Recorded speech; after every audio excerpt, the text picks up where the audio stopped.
Qiyomat kunida bandani Alloh subhanahu va taolo yakka-yakka hisob qiladi. Va uni bo'yniga ayblarini qo'yadi.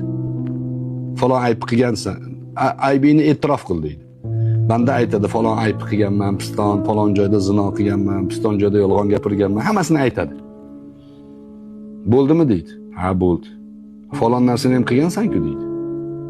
Bekitgani bor-da. Endi odam Allohdan bekitolmaydiki, lekin xijolat qilar ekanda banda.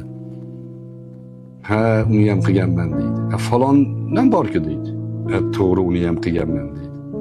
Ichida aytadiki, tamom bo'ldim endi deydi. Shunda Alloh taolo o'ziga xitob qiladi bandani.